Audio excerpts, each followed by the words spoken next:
Et donc, on a les réactions politiques les unes après les autres. On a celle de la France Insoumise en direct avec nous, puisque Éric Coquerel est avec nous. Bonjour, député LFI. Votre réaction à vous, est-ce que c'est une bonne chose que le Premier ministre renonce au 49.3 et qui vous donne peut-être un peu plus de liberté, vous, parlementaire?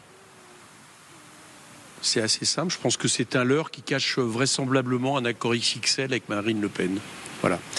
Alors, je vous explique pourquoi. Tout simplement parce que il ne vous a pas échappé que le budget va être transmis à l'Assemblée véritablement aux limites des 70 jours, soit vraisemblablement le 13 octobre, et qu'au-delà de 70 jours, ça c'est le filet de sécurité de Monsieur Lecornu, au-delà de 70 jours, si ce budget n'est pas adopté, que ce soit à partir de commission mixte paritaire ou dans l'enceinte, il peut le passer en ordonnance. Bien.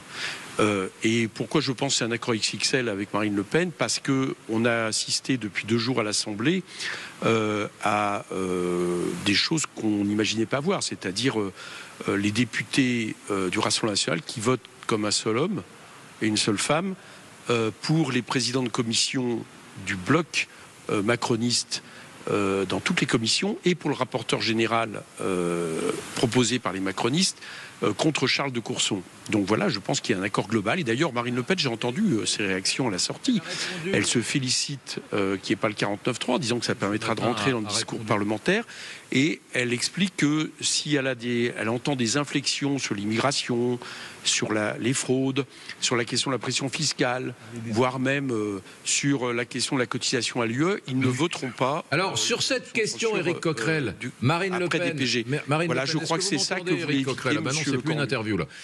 Si Marine Le Pen a répondu à cette question, elle a dit, à la France Insoumise, ils sont complotistes. Comment voulez-vous qu'il y ait un accord passé entre Sébastien Lecornu et le Rassemblement national? Et elle dit, deuxièmement, on ne va pas remercier le gouvernement et Sébastien Lecornu d'appliquer la règle démocratique qui fait qu'un parti comme le nôtre a bien évidemment des vice-présidences à l'Assemblée nationale. Ce qui était totalement anormal, c'est que la dernière fois, sous la pression de la gauche, on nous les a enlevés, c'était antidémocratique. Maintenant, on a 2 présidences, voilà, comme la gauche, comme beaucoup de gens, on a des vice-présidences. Par conséquent, c'est normal et ne comptez pas sur moi pour remercier ce qui est parfaitement normal. Ça n'est pas un cadeau, a-t-elle dit ce matin au micro d'LCI, hein.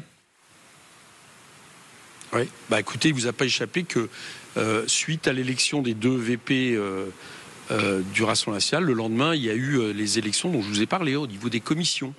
Voilà, donc moi ce que je regarde, c'est que partout dans toutes les commissions, et il faut que les gens qui nous écoutent le sachent, le Rassemblement national est venu en soutien du camp macroniste, qui sinon n'aurait pas, par exemple, battu les 2 présidents de commission de gauche des affaires économiques et de la culture, sinon n'aurait pas battu Charles de Courson comme rapporteur général.